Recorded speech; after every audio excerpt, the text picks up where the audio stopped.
get a phone call, and it's from an unknown number. It just says unknown, and it's my daughter's voice, and Bree says, "Mom," and she's crying and sobbing, and she goes, "Mom, I messed up."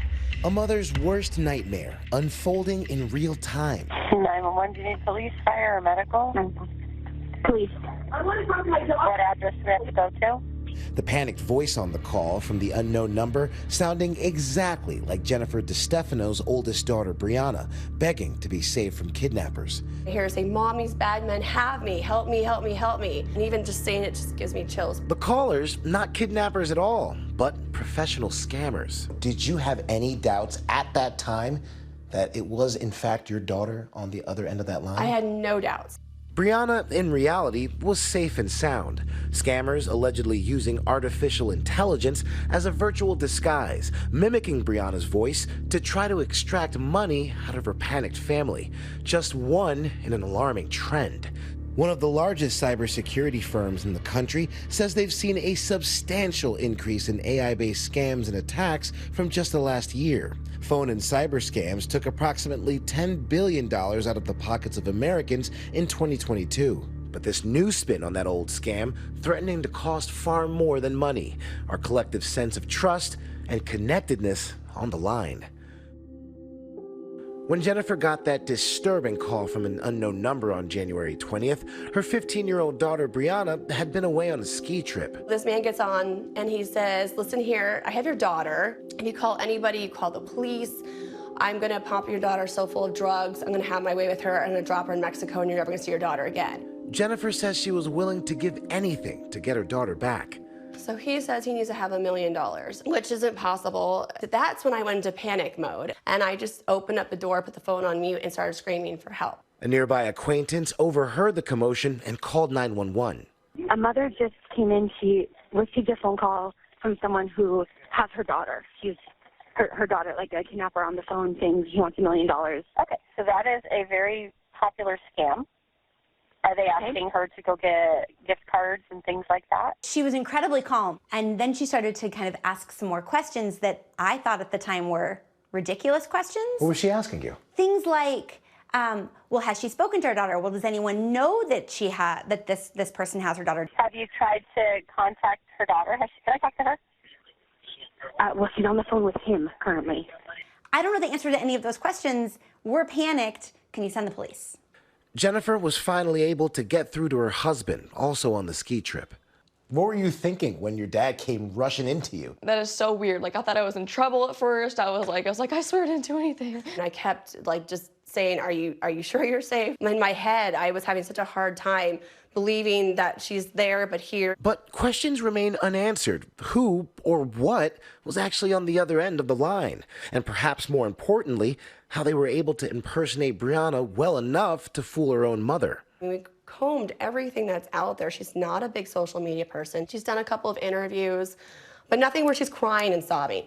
That's what baffles us. That's what concerned her the most. Where did they get my crying? Where did they get my sobs? Experts warn even a few seconds of social media content can give scammers all they need. It's literally the fastest evolving technology that us humans have ever encountered. My colleague Whit Johnson paid a visit to Pete Nicoletti of Checkpoint Technologies, one of the largest cybersecurity firms, to better understand how AI is changing the game for scammers. So the scammers now have these AI tools to make the same old scam now faster, easier, cheaper. More plausible. And more plausible. Yep, that's the problem. We wanted to hear what the team at Checkpoint can do using AI with just a 10-minute sample of Whit's voice. Take a listen. This is not a real call. I just went out to lunch with the crew and my company credit card is not working. Sending you a link to pay back the guy that covered me. This would come in as a voice message, and the criminals can easily impersonate your phone number, so it says Whit Cell. Now, what if scammers tried to convince Whit's family members that he'd been kidnapped? To be clear, this is a voice fake example. Listen. My love, it is me, Whit. Please, please listen carefully. I have been abducted and am being held in a basement, tied up in the dark. Please follow their instructions. Do not notify the authorities. You look scared, Whit. Well, I mean, I am. That's very believable. These scammers now can have a conversation with you in real time. There's tools where you can actually type it in and use your voice. Again, the audio you're about to hear is not real. Please send the money. This is for real. They are asking me to say the date of life. It's June 14th. Please send the money now. The AI can actually adjust the inflection in my voice. Absolutely. We don't have any recordings of you under stress, but I can change your voice to where you're now stressed. Nicoletti says all family members should adopt a safe word that can be used when talking with a loved one who's supposedly been kidnapped. Rich Frankel, a former FBI special agent, says this kind of cybercrime is hard to stop. He recommends recording any type of suspicious call, then trying to reach loved ones directly. I would call law enforcement right away, because if it is a real kidnapping, you want law enforcement involved. And if it's a scam, you want to know about it right away. Jennifer still doesn't have all the answers about how this happened to her family, but she's trying her best to protect others. Testifying before the U.S. Senate Judiciary Subcommittee hearing on AI and human rights this past June. It's every parent's worst nightmare to hear your child pleading with fear and pain, knowing that they are being harmed and that you're helpless. Is this a future we are creating by enabling the abuses of artificial intelligence without consequence and without regulation?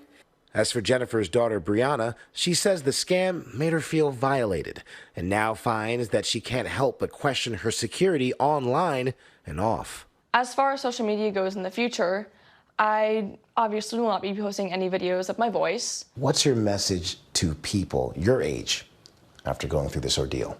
Some people, especially my age, they may hear about this story and they may be like, well, that's just one person. Like, is it really going to happen to me?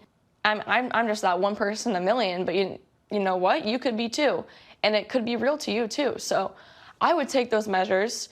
I would do your part in protecting yourself. If there's a loss of innocence, you need them to stay safe and be present and observe their surroundings and have street smarts. But to have fear and just a daily basic living, that's really sad.